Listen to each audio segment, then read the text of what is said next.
인터넷 문화가 그리고 또 스마트폰이 확산되면서 우리 사회에 만연되고 더 많이 나타나는 현상들이 있습니다.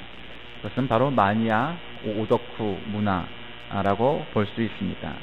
사람들의 경제 수준, 문화 수준이 더 나아지면서 사람들은 뭔가 하나에 집착하고 중독되고 또 이렇게 거기에 매달리는 그런 성향들이 많이 있는 것 같습니다. 어느 케이블 프로그램에 보니까 그런 특이한 사람들을 모아다가 한 사람씩 프로그램을 진행하면서 그들을 화성인으로 부르기도 하면서 소개하는 경우를 본 적도 있습니다. 그러다 보니 내가 굉장히 그 독특한 분야에 관심이 있는데 예전에는 그런 사람들을 만난다든가 교류한다든가 정보를 공유한다든가 하는 따위의 일들이 아주 어려운 일이었지만 그러나 오늘날에는 그와 같은 일들이 아주 쉬워졌습니다. 포털 사이트에 카페, 블로그 들어가서 자기가 원하는 단어 한번 치기만 하면 자기가 관심 있는 분야에 대한 카페나 블로그들이 줄줄줄 뜨기 때문에 그 사람들과 공유하고 또 나눌 수 있는 그런 장이 마련되어 있습니다. 그러면서 점점 사람들이 그런 자신의 분야에 집중하고 중독되는 그런 경향들이 많이 나타나는데 그 중에는 긍정적인 것도 있지만 부정적인 것도 있다고 생각합니다. 특별히 부정적인 영향이 최근에 나타난 것들이 몇 가지 있는데 그 중에 하나는 바로 이자스민이라는 필리핀계 한 여인이 국회의원 비례대표로 당선된 일이었습니다. 소수의 아마도 미성년자나 어린 친구들이었겠지만 그 여인을 향하여서 그 여성을 향하여서 니네 나라로 돌아가라 이 결혼한 사람에게 대해서 이렇게 매춘 때문에 몸을 팔아가면서 왔다 이런 담지 못할 그러한 내용들의 글들을 퍼날르고 하면서 굉장히 문제가 됐었습니다. 그런데 그 이자스민이라는 사람이 말하기를 그러한 사람도 있었지만 수많은 사람들이 자기에게 격려하고 힘이 되어줬으며 또 관용의 마음을 보여주어서 자기가 이길 수 있노라고 그런 일들에 일체 대답하지 않고 언급하지 않고 자신의 아들하고 딸하고 둘 있는데 그 아이들에게도 가능하면 인터넷을 보지 말아라 하면서 그것을 묵묵히 이겨나가고 있습니다. 그러므로 인하여서 이 땅에 이주 노동자 그리고 결혼 이주민들이 이 땅에서 정착하면서 다문화 사회가 점점 긍정적인 방향으로 발전해 나갈 것입니다. 여러분은 영화 우리는 동물원을 샀다라는 것을 들어보셨습니까? 아니면 혹 보셨습니까? 그 내용은 이런 내용입니다. 한 그 가정이 있었는데 평범한 가정이었습니다. 아내가 숨지게 됩니다. 그러자 아이들도 문제를 일으켜서 학교에서 일탈행위를 하고 그래서 전학을 갈 수밖에 없는 상황이 되었는데 경제사정도 빠듯했습니다. 그래서 이것저것 해보니까 어느 집을 소개받아서 갔더니 그 집이 어떤 집이었냐면 평범한 집이 아니라 동물원이 있는 집이었습니다. 사설 동물원. 그런데 우리가 생각하는 그런 무슨 저 남산공원에 있는 그러한 종류의 동물원이 아니고 거기에는 호랑이도 있고 곰도 있고 그런 웬만한 수준이 되고 사육사들도 몇 명이 되는 그러한 수준의 동물원이었습니다. 거길 가서 생겨나고 있는 문제들을 이렇게 나오는 진행되고 있는 그런 영화였는데 거기에는 우울증 걸린 호랑이 한 마리가 있었습니다. 그런데 수의사들 전문가들을 데려다가 아무리 해도 이 우울증 걸린 호랑이가 낫지를 않는 겁니다. 고기 사이에다가 우울증 약을 넣어서 먹여보려고 해도 이 호랑이가 도무지 우울증에 걸려서 그 고기도 먹지를 않는 겁니다. 그러니 사람들이 저 호랑이를 안락사시키는 게 저 호랑이를 위해서 좋다 그러는 와중에도 이 주인공인 남자는 이 아버지는 그 호랑이를 포기하지 않고 그를 잘 낫게 하려고 노력을 하는 그러한 대목이 나옵니다. 왜 그랬냐면 지금 이 남자 주인공의 상황은 아내는 죽고 물설고 아주 낯선 곳에 동물원이라고 하나 덜렁 샀는데 아주 낡은 동물원이었고 그래서 참 그 상황을 이겨나가야 힘들었습니다. 자기 자신이 지금 우울증에 걸려있는 상황일 정도로 지금 자기의 상황이 그랬는데 이 호랑이를 보면서 비록 짐승일지라도 자기 자신과 동일시하고 자기를 투영하는 그런 상황 속에서 호랑이가 불쌍했던 겁니다. 그래서 그를 긍휼히 여기고 그를 낫게 해주려고 노력을 했던 것입니다. 그러한 대목이 나옵니다. 근데 오늘 우리는 동물원을 샀다 이 영화 같은 내용의 말씀이 바로 이곳에 나옵니다. 오늘 성경 말씀은 누가복음 10장 25절에서 37절까지를 본문으로 잡았습니다. 우리가 흔히 선한 사마리아인의 비유라고 알려져 있는 그러한 대목입니다. 여러분이 잘 알다시피 한 유대인이 율법 교사가 예수님에게 찾아옵니다. 그러면서 어떻게 하면 영생을 얻을 수 있겠습니까? 라고 묻습니다. 예수님이 하나님을 사랑하고 이웃을 사랑해야 한다 하는 것이 성경에 기록되어 있지 않느냐 하면서 이제 풀어가는 그런 내용이죠. 그리고 이제 강도를 당한 사람이 나오죠. 강도가 있고 강도를 당한 사람이 있고 제사장과 레위인이 오고 그리고 오늘 이 어떤 사마리아인이 등장하고 이렇게 하는 내용이 오늘 본문의 내용입니다. 오늘 본문은 누가복음에서도 가장 하이라이트와 같은 내용이라 할 수 있습니다. 20세기의 성자로 불리는 목사이며 의사였던 슈바이처는 나는 누가복음을 좋아한다. 왜냐하면 착한 사마리아 사람의 이야기가 들어있기 때문이다. 이렇게 고백할 정도로 이 누가복음에서 가장 빛나는 대목 중에 하나가 바로 오늘 이 선한 사마리아인의 비유로 불리우는 누가복음 10장의 내용입니다. 어떤 율법사가 내가 무엇을 하여야 영생을 얻으리까? 예수님께서 물으십니다. 내가 율법을 읽지 않았느냐? 율법에 무엇이라고 기록되어 있느냐? 이 대목은 우리가 좀 살펴보아야 됩니다. 율법 교사란 건 지금으로 말하면 한 목사쯤 되는 사람입니다. 그런데 왜 그가 예수님에게 그것을 물었을까요? 그걸 정말 몰라서 물었을까요? 물론 정말 모르기도 합니다. 그런데 본인은 안다고 생각했습니다. 그래서 사실은 밑도 끝도 없이 어느 날 갑자기 등장한 예수님에게 그를 시험하려고 물었던 것입니다. 그랬더니 대답하기를 율법에 마음을 다하고 목숨을 다하고 힘을 다하고 뜻을 다하여 내 하나님을 여호와를 사랑하라. 신명기 6장 5절에 나오는 이하에 나오는 쉐마에 관한 내용이죠. 그리고 내 이웃을 내 몸과 같이 사랑하라. 하나님을 사랑하고 이웃을 사랑하라. 그게 기독교의 핵심적인 진리 두 가지 아닙니까? 여러분 간단한 비유인 듯 하지만 이곳에는 깊은 의미들이 담겨 있습니다. 율법 교사의 예수님을 향한 질문은 단순한 궁금증이 아니고 사실은 예수님에게 대답하기 어려운 질문을 해서 트집을 잡고 또 곤란함에 빠뜨리기 위한 것이었습니다. 그래서 사실 이 질문 자체는 불순한 의도에서 기인합니다. 누가 이웃입니까? 하는 두 번째 질문조차도 하나님의 의를 위하고 그 뜻을 잘 헤아리기 위해서라기보다는 자기의 의를 사람들 앞에서 드러내고 자기가 하나님의 말씀 토라를 정확히 알고 있다는 것을 말해주기 위해서 한 의도에 불과합니다.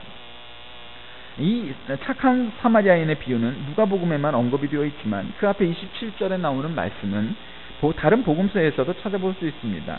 율법 중에 가장 큰 계명이 뭐냐? 하는 질문에 대한 대답이 이거라는 것을 여러분 기억하시기 바랍니다. 강도 만난 사람을 지나친 제사장과 레위인, 그는 아주 바쁜 사람들이었을 겁니다. 만일 나중에 예수님께서 심판자로서 그들을 책망하신다면 이유가 있었겠지요. 예수님 우리가 얼마나 바빴는지 아십니까? 그때 우리는 설교하러 가야 했고 신방하러 가야 했고 뭐뭐에 바쁜 일이 있어서 그를 도울 만한 시간이 없었습니다. 그랬을 것입니다. 하나님께 제사를 드리고 인도하는 제사장과 레위인들이 지금 한 길거리에서 피 흘리며 쓰러져 있는 강도 맞는 사람을 그냥 모르고 지나간다는 것. 왜냐하면 피를 흘린 사람들에게 그를 도와주려고 하다 보면 피를 묻히게 되면 스스로 부정하게 되는 것입니다. 제사를 드릴 수 없게 되는 것이죠. 그러니 얼마나 그 사람들에게 나름의 합당한 이유가 있었겠습니까? 그건 사실입니다.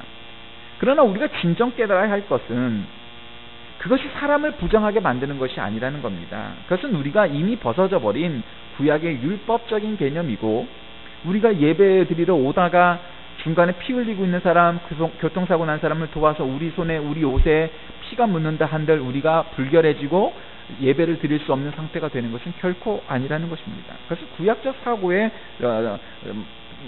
매몰되어 있는 사람들의 항변이고 우리가 흔히 하는 안식교 그리고 유대교인들이 갖고 있는 착각입니다. 당시 사마리아 사람들이 어떤 사람입니까? 그들의 뿌리는 원래 유대인들이었습니다. 그런데 국제결혼을 한, 지금으로 말하면 다문화 가정을 이룬 사람들이었습니다. 그래서 이 정통 유대인들이 역사적으로나 종교적인 이유로 그들을 경멸해서 심지어는 사람들이 남부에서 북부, 북부에서 남부를 오갈 때 그 중간에 있던 사마리아를 거쳐가기 싫어서 멀리 빙 돌아가기도 했다고 성경에는 기록하고 있습니다. 그들과는 말을 섞지도 않는 더러운 사람들이고 그들을 낮춰보는 성향이 있는 그런 사람들입니다. 어쩌면 오늘날 이 사마리아인은 우리 사회에서 동남아시아 혹은 서남아시아에서 우리나라의 3D 업종을 감당하기 위해서 온 이주 노동자들 혹은 결혼하기 위해서 온 이민자들, 그런 사람들을 지칭하는 것이라고도 볼 수 있습니다. 어쨌든 이 정통 유대인들의 사마리아인을 그렇게 불결하다, 더럽다, 낮다 하는 우월의식을 갖고 있었던 것이 이 당시의 정황이었습니다. 이 선한 사마리아인은 단순히 그를 죽음에서만 건지긴 것이 아니고 자신의 전부를 바쳐서 이 사람을 섬겼습니다. 그가 그런 객잔의 주인, 주막의 주인과 대화를 미루하면서 한 그 대화를 미루어 짐작해 볼 때도 그렇습니다. 지금 자기가 먼 길을 가는, 바쁜 길을 가는 사람이었음에도 불구하고 여행의 절실히 필요한 기름과 포도주를 강도 만난 일에 사용합니다. 또 주막에 데리고 가서 동이 틀 때까지 돌보아줍니다. 그리고 아마 의식이 좀 돌아왔겠죠. 그 사람에게 이런저런 위로의 말도 건넸겠고요. 그리고 주인에게 돈을 주면서 돈이 부족하면 내가 돌아올 때 갚겠으니 이 사람을 잘 돌봐주고 먹을 것을 좀 주라고 그렇게 부탁을 합니다.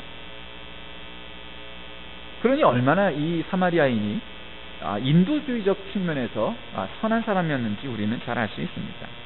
율법교사의 이웃이 누구인가? 라는 질문에 대한 예수님의 답변은 단순히 우리가 인식하는 그런 어떤 공간적인 개념의 소극적 이웃, 즉 우리가 살고 있는 집의 옆동, 아랫집, 윗집 이러한 차원의 그런 이웃에 그치지 않고 우리가 길거리에서 처음으로 만난 사람, 그리고 이렇게 우리가 감히 도와주려고 나서야만 하는, 적극적인 성향을 띄어야만 하는 처음 본 사람들에 이르기까지 그 모두가 다 우리의 이웃이라는 것을 가르쳐주고 있는 것입니다.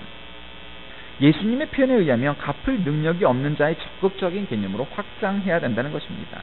이웃을 사랑하라 했을 때의 그 이웃은 바로 우리 옆동 아랫집 사는 그 사람들뿐만 아니라 우리 교회에 같이 출석하고 있는 교우들뿐만 아니라 우리 동네 그리고 사업 때문에 만나는 그 주변 사람들뿐만 아니라 내가 한 번도 본 적 없고 우연히 사고를 당한 상황 속에서 만나게 되는 바로 그 사람까지 우리의 이웃이며 우리는 그들의 선한 이웃이 되어야 한다라는 말씀이라는 것입니다. 실제로 우리의 법규범에서도 그런 것 있지 않습니까? 어떤 사람이 교통사고를 당했고 뺑소니를 당해서 갔습니다. 그랬는데 내가 길거리 가다 보니까 찻길에 누워있는 사람을 발견하게 됩니다. 근데 그 사람을 놓고 가면은 이것도 법적 제재를 받을 수 있습니다. 왜냐하면 적극적인 구호 조치를 취하지 않았기 때문입니다. 적어도 하나님의 나라에서 이것을 외면하는 것은 명백한 죄입니다. 타인의 아픔에 침묵하지 않는 것, 그것은 영생을 얻는 방법이 될 수 없다라는 것입니다. 야고보서 1장과 2장을 보면 이 내용과 유사한 말씀들이 등장합니다. 여러분 잘 아다시피 로마서가 믿음에 관한 내용을 주로 다루었다면 야고보서는 그것에 대한 실천을 다룬 부분이 많습니다.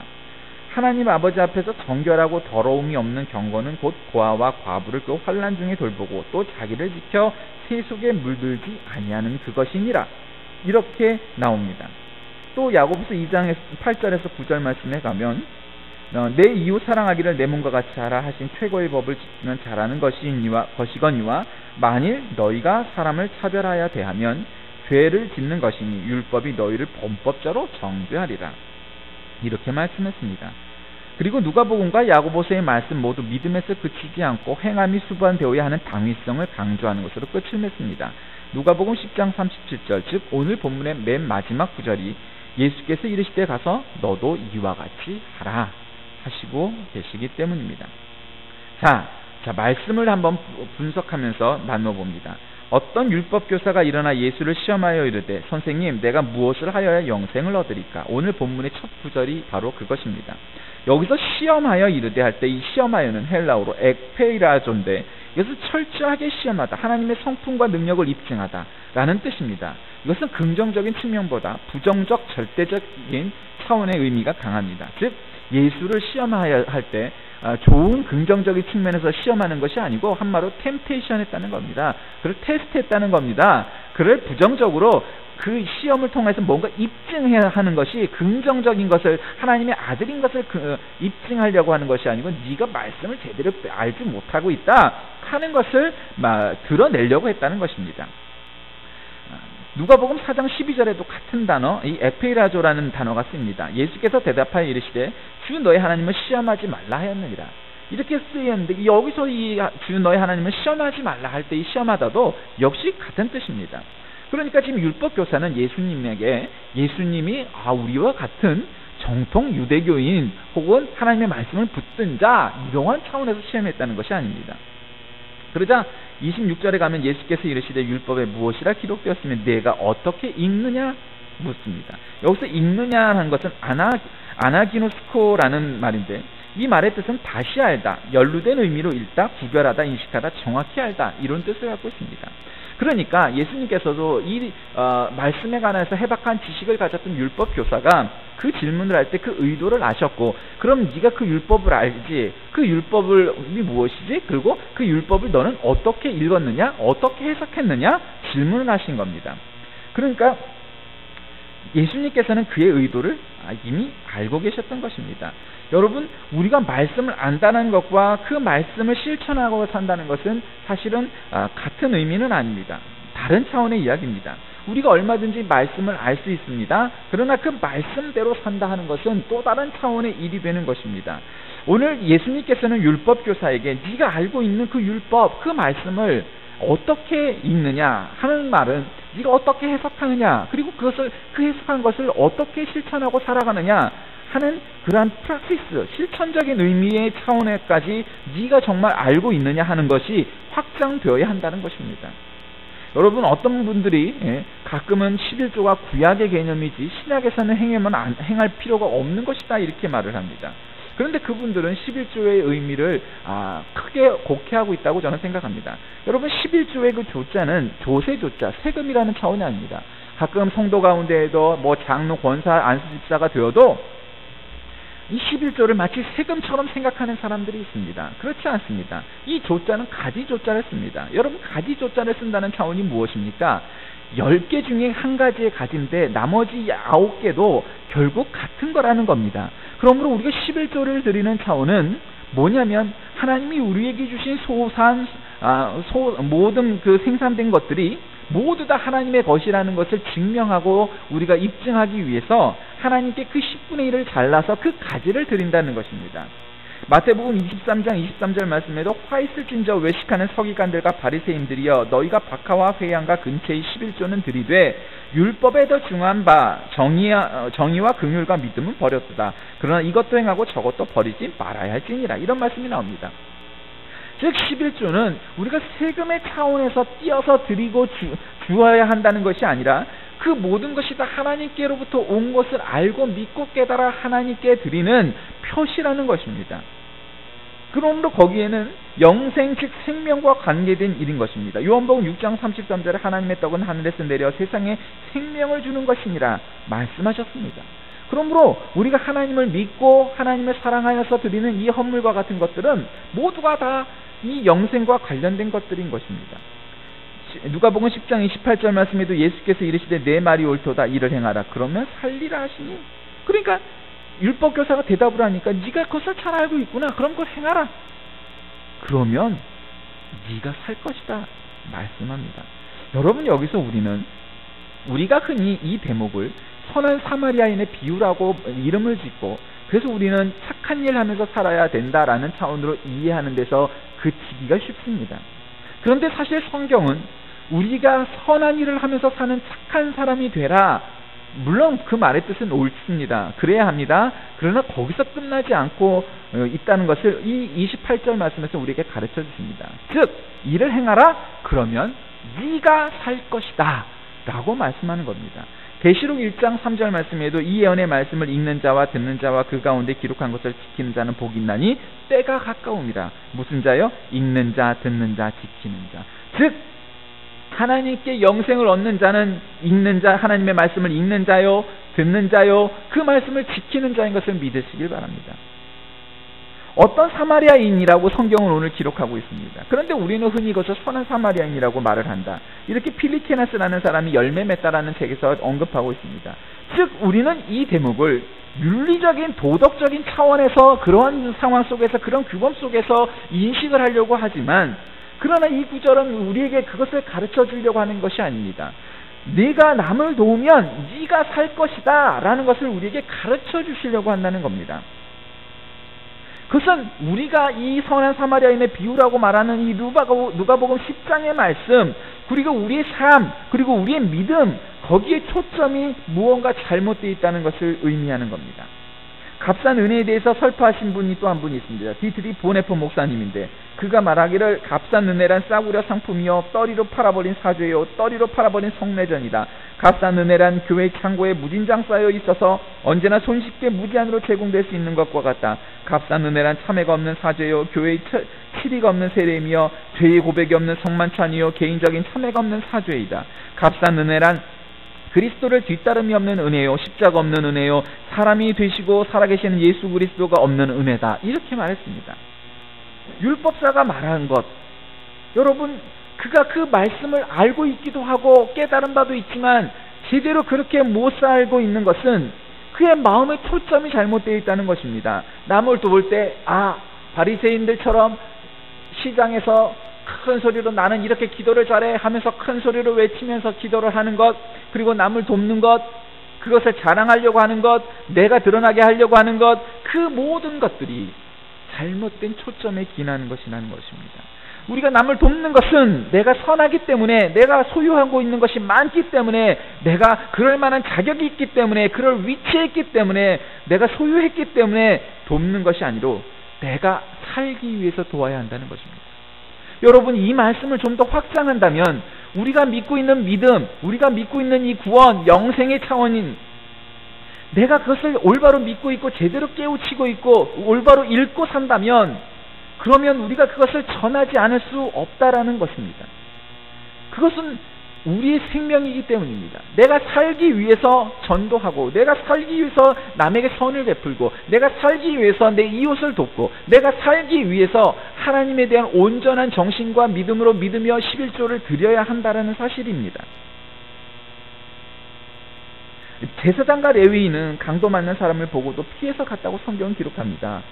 독일의 신학자 필리케는 이웃 사랑의 첫 계명은 눈의 조절이라고 말했습니다. 부자와 나사로 이야기에서도 부자가 나사로를 집에 못 들어오게 하는 것은 그의 이나 결핵이 옮을까봐 두려워서가 아니라 그를 보는 것이 싫었기 때문입니다. 왜냐하면 더러웠고 낮은 단계 계급에 있던 사람이었기 때문에 그를 보고 싶어하지 않았다는 것입니다. 여러분 우리는 여기서 어떤 것을 깨닫게 됩니까? 사랑하는 교우 여러분, 우리는 이 선한 사마리아인의 비유라고 말하는 이 누가복음 10장에서 네 가지 종류의 사람을 만납니다. 첫째로는 강도 만난 사람이요, 그리고 강도요, 제사장과 레위인이요, 그리고 선한 사마리아 사람이라고 불리는 어떤 사마리아인입니다. 여러분 우리는 여기서 누구입니까? 이 네 가지 종류의 사람이 바로 내 모습을 투영한 모습 아니겠습니까? 내가 언제나 선한 사마리아인이고, 내가 언제나 제사장과 레위인이고, 내가 언제나 강도이고, 내가 언제나 강도 맞는 사람일 수는 없습니다. 어떤 경우에 나는 강도가 되기도 하고, 내가 어떤 경우에 강도 맞는 사람이 되기도 하고, 어떤 경우에 제사장과 레위인과 같은 사람이고, 어떤 경우엔 바로 선한 사마리아 사람과 같이 사는 것이 우리의 모습입니다. 내 안에 그 네 가지의 모습이 다 투영되어 있습니다. 내 인생을 살아가면서 어떤 경우는 강도짓해가며 다른 사람에게 상처를 주고 피를 흘리게 하기도 하고, 어떤 경우는 다른 사람이 나를 상처를 주고 나를 해하면서 내가 강도 맞는 사람이 되기도 하고, 그 사람을 보고도 그저 모른 척 지나가고 못 본 척하면서 지나가는 제사장과 레위인과 같은 삶을 살기도 하고, 또 어떤 경우에는 정말 선한 사마리아 사람, 이 어떤 그리스도인처럼, 어떤 그 사마리아인처럼 그를 도우려고 적극적으로 나서기도 하는 것이 바로 나의 모습이라는 것입니다. 여러분, 내가 살기 위해서 우리는 바로 이 어떤 그리스도인과 같은 삶을 살아야 한다 하는 것입니다. 우리 교회가 얼마나 크냐 작으냐, 우리 교회 성도가 얼마나 많으냐 적으냐, 물론 그것도 중요합니다. 그러나 더욱더 중요한 성도의 존재 근거, 교회의 존재 근거는 무엇입니까? 그것은 우리의 본질의 문제, 즉 성도의 존재 근거, 교회의 존재 근거가 충분하느냐? 내가 살아있느냐? 내가 생명력 있는 교회, 생명력 있는 성도가 되어 있느냐? 하는 차원의 문제하고는 전혀 다른 것입니다. 우리는 우리 성도의 존재 근거, 교회의 존재 근거가 바로 내가 살기 위해서 어떤 그리스도인이 행했던 것처럼 강도 만난 자의 참된 이웃이 되고, 그래야만 내가 살 수 있다라는 사실을 우리는 명심해야 합니다. 내가 건강하고 생명력 있는 믿음을 가진 사람이라면 내 친구에게, 그리고 나 모르는 사람들에게 이 그리스도를 전하고 증거하는 삶, 그리고 그들의 요구와 필요에 우리가 부응하는 도움을 주는 그러한 사람이 되어야 한다는 것입니다. 그것이 우리 성도의 존재 근거입니다. 내가 성경 몇 장 몇 절을 얼마나 많이 암송하고 있고, 얼마나 많은 학위를 갖고 있고, 얼마나 많은 선함을 행하고 있고 하는 차원의 문제는 본질이 아닌 것입니다. 네가 어떻게 읽느냐? 여러분은 성경을 어떻게 읽습니까? 그저 지식의 차원으로, 윤리적인 도덕적인 차원으로만 읽습니까? 아니면 생명 있는 하나님의 말씀으로 우리는 받아들입니까? 그리고 이를 행하라, 그러면 살리다. 우리가 그 읽은 말씀을 온전히 행하면서 살고, 그래서 우리가 정말 살아있습니까? 생명력 있는 그리스도인, 생명력 있는 성도로 살고 있습니까? 우리 교회는 생명력 있는 교회로 살아가고 존재하고 있습니까? 오늘 이 누가복음 10장의 말씀은 우리에게 바로 그와 같은 차원의 문제를 가르쳐주고 있는 것입니다. 선한 일을 하는 것 중요합니다. 그런데 그것이 왜 해야 하느냐? 우리가 살기 위해서입니다. 우리가 바로 강도였고, 강도 맞은 자였고, 강도 맞은 자를 못 본 채 지나갔던 제사장과 레위인이었기 때문에 우리가 많은 순간 그 상황 속에서 강도를 도운 그 어떤 사마리아인 것처럼 우리가 살아가야 한다는 것입니다. 그래야 우리가 살기 때문입니다. 살기 위해서 온전히 믿으시기 바랍니다. 살기 위해서 하나님의 말씀을 제대로 읽으시기 바랍니다. 살기 위해서 하나님의 말씀을 제대로 실천하시기 바랍니다. 그리고 그것이 내 능력과 내 믿음 때문이 아니라 온전히 하나님의 은혜 때문에 우리가 그와 같이 살고 있다고 고백하시기 바랍니다. 그러면 우리의 영혼이 살 것입니다. 기도하겠습니다. 살아계신 하나님, 우리가 살기 위해서 하나님의 말씀을 제대로 읽고 제대로 실천하며 살아야 한다는 것을 알았습니다. 우리도 그 어떤 사마리아인처럼 사는 우리가 되게 하여 주옵소서. 때로는 우리가 강도 만난 자요, 때로는 강도요, 또 때로는 제사장과 레위인이요, 때로는 어떤 사마리아인처럼 살아가는 우리의 모습을 이곳에서 발견합니다. 우리의 삶의 모습 가운데 참으로 이런 사마리아인의 삶처럼 그를 돕는 것이 그 강도 만난 자를 위해서가 아니라 내가 살기 위해서 도와야 함을 깨닫게 하여 주옵소서. 예수 그리스도의 이름으로 간절히 기도하옵나이다. 아멘.